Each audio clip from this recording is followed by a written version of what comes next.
Oh iya, teman-teman, ini ada film lagi bagus namanya Sleep Tight. Sleep Tight ini menceritakan seseorang mengelola kos-kosan. Bisa dibilang owner ya, karena dia itu seperti yang berkuasa di situ. Dia yang jadi resepsionis, dia yang merapikan kamar-kamar, dia yang meng-hire orang juga untuk cleaning service, untuk tata gerahanya, untuk perapian kamar, seperti itu. Tapi hati-hati, kita melihat orang juga, kita selalu pantau teman-teman. Selalu pantau detik demi detik apapun yang terjadi di lingkungan kita tinggal kayak gitu. Selalu kita pantau, ada yang aneh gak, ada yang mencurigakan atau enggak, kayak gitu. Ada kejadian, ada seorang nenek-nenek punya anjing. Anjingnya itu dititipin ke ini, namanya siapa ya, nggak jelas juga saya namanya, ke resepsionis ini yang pengelola kos-kosan. Dititipin nih makanan anjingnya, apa dikasih uang apa gimana ya, ternyata hanya dikasih makanan-makanan yang nggak jelas, sehingga tuh anjing diare, sakit kayak gitu. Ini orang udah wataknya nggak bagus. Udah kemudian dia yang pengelola ini ngelihat ada perempuan cantik muda datang tinggal di situ juga. Ya itu, dan dia ngeliat nih ada pacarnya tapi dia naksir nih. Alhasil nih waktu malam dia ngumpet bawa obat bius untuk membius si perempuan itu, dan itu dilakuin berkali-kali, beberapa kali pokoknya, sampai di endnya itu tuh perempuan hamil kayak gitu. Jadi di perempuan itu dikerjain sampai hamil itu beberapa kali dalam keadaan terbius, nggak sadar. Jadi caranya dia tahu, dia udah pelajarin nih perempuan ini jam berapa biasanya pulang, dia udah tahu. Kemudian kos-kosan itu juga dikunci, di mana sistem kuncinya itu udah diserahin ke orang-orang yang tinggal di sana. Jadi ada kalanya kos-kosan itu dia tutup, jadi kalau orang mau nanya kos ini baru, emang nggak ada yang ngelayanin. Dia tahu biasanya sore ke atas juga udah nggak ada tamu kan, nggak ada yang orang bertanya segala.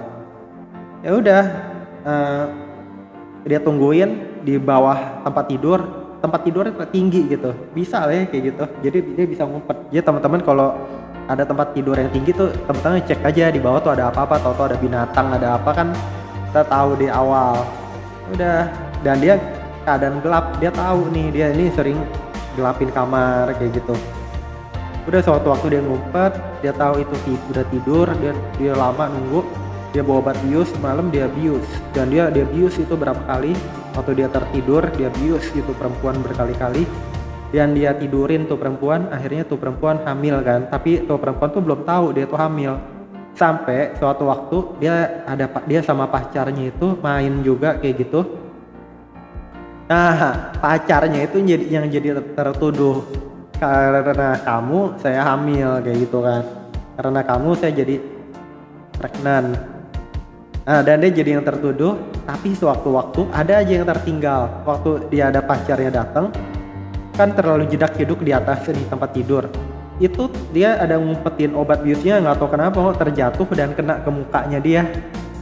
Wah, dia udah kelingan, dia cepet-cepet mau kabur. Di kegelapan malam salah bawa kunci. Akhirnya dia ngumpet ke bathtub kamar mandi, yang kamar mandi itu tertidur. Pagi-pagi dia terbangun saat air bathtub, air pancuran dinyalain. Untungnya si perempuan itu belum longo siapa itu kayak gitu. Jadi masih ini, dia cepet-cepet melihat, dia ngumpet lagi, pindah ke tempat lain kayak gitu. Sampai akhirnya ketahuan, tapi dia beralibi. Oh, dia cuman ngecek ini siapa, ini orang nggak pernah ada kok, tiba-tiba ada. Dia jadi ngecek kayak gitu kan. Ya udah, tapi dia punya alasan demikian. Sampai suatu waktu pacarnya nih perempuan, jadi ini pertemuan keduanya, main lagi tuh kayak gitu, pacaran sepasang ini laki perempuan main lagi, dia di bawah tempat tidur. Kemudian dia berhasil ngebius dua-duanya, tuh laki perempuan dibius gitu sampai pagi-paginya kan dia tidurin, malam-malamnya tuh si perempuannya ditidurin lagi, pokoknya tiap kali ditidurin. Aduh teman-teman, dia tempat kos kita periksa aja deh, tuh bisa aja banyak orang ngaco. Sistem kuncinya, ketenangan kamar, ada kamera atau enggak, kita sering ngecek. Ini pelajaran penting loh kalau kita tidur di tempat asing. Udah gitu ya udah pagi-paginya tiba-tiba pacarnya itu datengin dia ngeliat, dia bilang, itu tasnya kamu Pak resepsionis ini, dalamnya itu ada obat bius segala. Akhirnya dia ngaku, ya itu saya punya obat, itu tas saya. Mungkin dia nggak gamblang gitu, akhirnya berantem. Nggak tahu kenapa si Pak resepsionis ini nusuk pecahan kaca ke lehernya sampai meninggal. Udah gitu direndam di air dalam kondisi seolah-olah alibinya itu lagi mandi kayak gitu. Jadi ini film nggak jelas juga, harusnya kan polisi ngecek sidik jari siapa yang ada di kamar itu, apa dia udah pintar dia ngelapin karena dia nggak bersihin tuh kamar segala.